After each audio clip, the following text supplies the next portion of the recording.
Welcome to the Tech Boom channel. Redmi K40 Pro uses the design of digging holes in the middle of the front and 3 cameras similar to Redmi 11 on the back. There are 2 big cameras, a big camera and a long focused micro camera. Redmi K40 Pro is a face-to-face screen mobile phone. For those who don't like curved phones, it has a new choice. The screen of this mobile phone is also known as the best one at present. It supports 120Hz screen refresh rate, with the optimization of MIUI 12 system. The device runs smoothly and looks very comfortable in design effect. However, the chin of Redmi K40 Pro is still larger than Redmi 11, which is a disadvantage. Of course, it is 1,000 yuan cheaper than Redmi 11, and face-to-face mobile phones can be more transparent in visual effect like curved mobile phones. Compared with K40, their photo of Redmi K40 Pro has been upgraded, but compared with Redmi 11, it has shrunk a little. It is equipped with 64-megapixel main camera, 8-megapixel ultra-wide-angle camera and 5-megapixel long-focal macro-range camera. The main camera of this camera is Sony IMX686, which seems not to be a special show, but it can also meet the needs of most people. After all, except for professional users now will use the mobile phone to take some high-demand photos.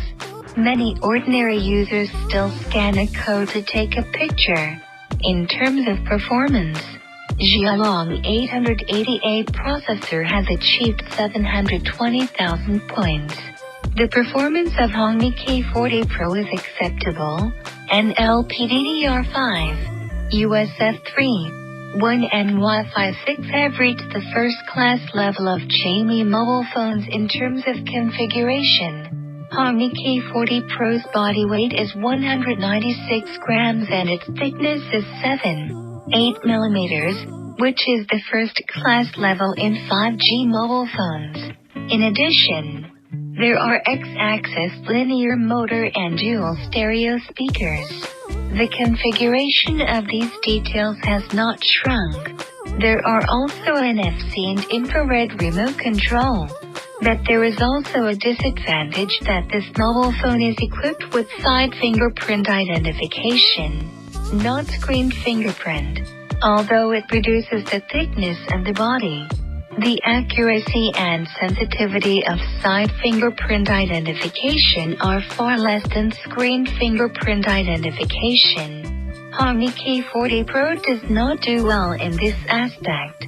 The final price of Redmi K40 Pro is not 2,999 yuan as previously disclosed, but 2,799 yuan.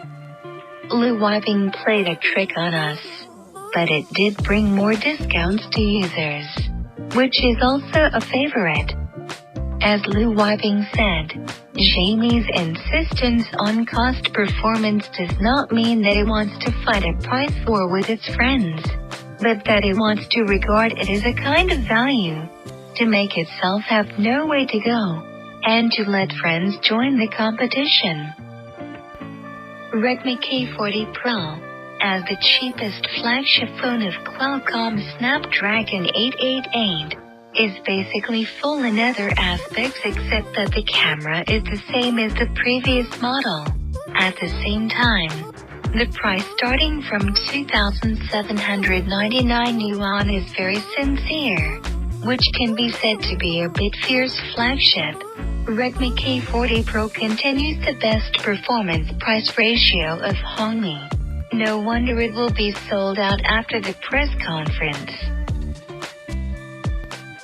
That's it. Welcome to watch.